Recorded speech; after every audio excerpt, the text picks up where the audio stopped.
Who can win this ultimate showdown of ultimate destiny? It's Deconverted Man versus William Lane Craig. The argument equivocates on begins to exist. In premise 1, everything that begins to exist has a cause. It means begin from a previous material state. But in 2, the universe began to exist. It means not from a material state. Answer to number 7.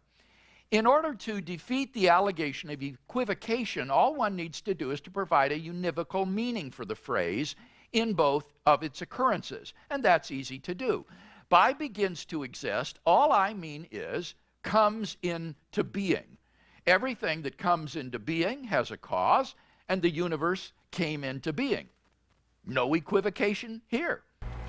Okay, so objection 7, Craig says that there isn't an equivocation, and the way to explain that there is no equivocation is just to reword it.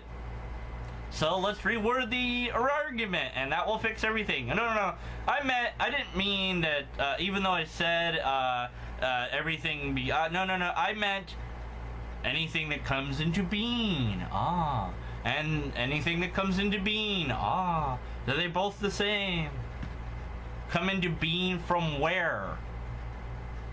You're still running into the same problem of equivocation. You're talking about coming into being from material objects. Then you're talking about coming into being from non-material, whatever that means. How is that not equivocation? Or at the very least, special pleading, if not equivocation. Changing it, by the way, doesn't fix the equivocation, and even if it did, it wouldn't be defending the Kalam cosmological argument. It would be defending, at best, William Lane Craig's version of the Kalam cosmological argument, which isn't what he's supposed to be doing. Now, if we want to, we can go still further and provide an analysis of what it means to begin to exist. Here is one such analysis.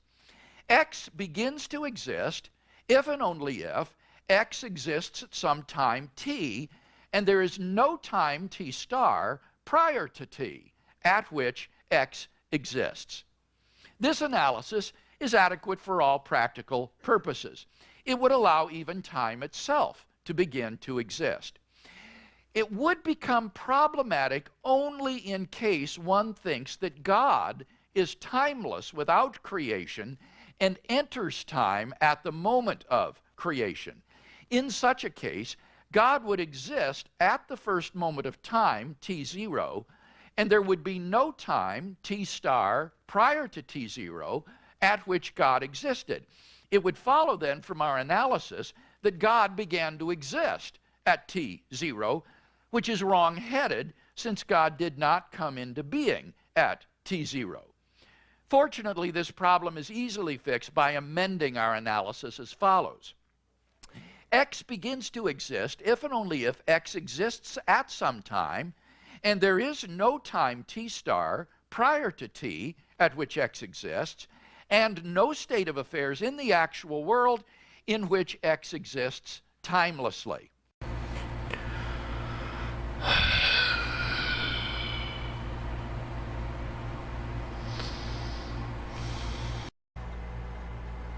What did that have to do with anything? Nothing. It's completely irrelevant. It's preaching time, I guess, is what it is. It's like, I need to defend that God doesn't have a beginning somehow. So I guess I'll just wedge that in here, even though it makes no sense to do it at this time. But I'll just put that out there. Why not? So it's completely irrelevant. It's not even a red herring. It's just irrelevant. I have nothing to say about all the stuff he says after that. And that's it. That ends this video. There's nothing more to talk about. His objection to objection 7 is change the wording of the Kalam, and that fixes it somehow. And even if it does, it doesn't. Because you're not defending the Kalam, you're now defending a different argument. And it doesn't because his wording change doesn't fix the equivocation problem. Or at best, it creates a different logical fallacy of special pleading. You're talking about a different argument.